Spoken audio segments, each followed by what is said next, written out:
So how did you keep him interested and challenged? Never had to. Once he got involved in music, he never stopped. He just absolutely wouldn't stop. He would do it day and night. The only problem we had is he had a difficult time with teachers. Teachers he would stick with a teacher maybe for a couple of months, and that would be the end of it. And I became really concerned because he seemed to have been advancing so quickly that I became concerned about the fundamentals that he might have been missing. So I took him to a concert by Hector Oliveira, an organ concert, and Hector finished his show with the Flight of the Bumblebee being played on the pedal boards of the piano, which was awesome. Stephen, as soon as we got him home, he started on it. By that time, he had an organ with a full pedal board at home. And in about 3 days, he was driving us crazy. But in 3 days, he played it perfectly. So I thought, gee, this is kind of interesting here. So I got him a record of Widor's Fifth Symphony. And of course, immediately he went to the toccata. That's the very end of the piece. It's a sort of a bravura piece. Took him about a week, and he had it done perfect. And then I really became worried that we got to help this kid because he can't get along with his teachers, and he has to get the fundamentals somehow.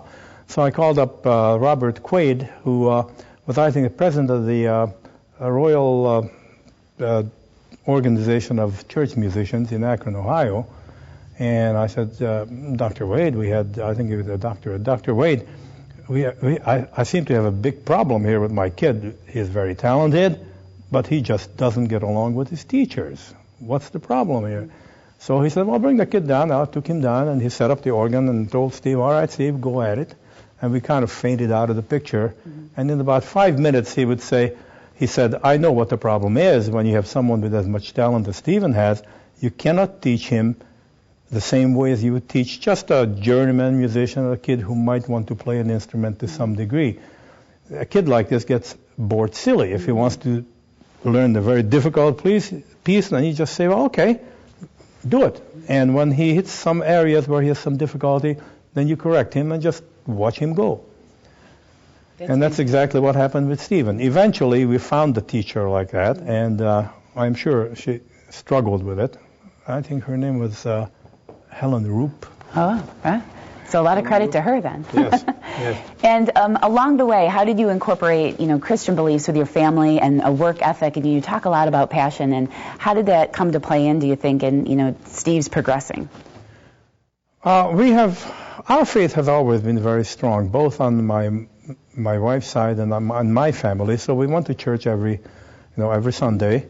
We made sure that we were there, and of course Stephen heard the organ there as a young kid, and probably that's where he got fascinated by those wonderful sounds. By the time he was 12 years old, he played at services, and he progressed very, very well for quite a while. But then rock and roll music caught his attention, and he played in a couple of bands, formed a band of his own, and he was traveling around the country for about, I think, 10 or 12 years. He went to Korea, entertained the troops there for 3 or 4 months. But then by that time, of course, he married earlier, and I think they had 4 children.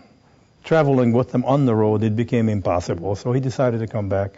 And of course, then the draw of classical music just kept tugging at him, and he became music director at various churches, and spent a lot of time with kids teaching. And actually the fact that he was mostly self-taught, it became an advantage to him, because he recognizes children's unique abilities and unique quirks, and he tailors the lessons and the way he teaches them to that particular child. Right. So it's not a monotonous kind of a learn by rote sort of a thing. Right. The kids get excited about making music. I know he's talked about, finding the trigger for each child. Everybody's different and everybody has their own way of learning, and he kind of tricks them into learning. Yes. Because they're having fun. And you had mentioned before that because of his experiences working with so many different people, he's Yes. able to do that with the kids. Yeah, well, many musicians in bands are interesting people. You can't they're difficult to deal with.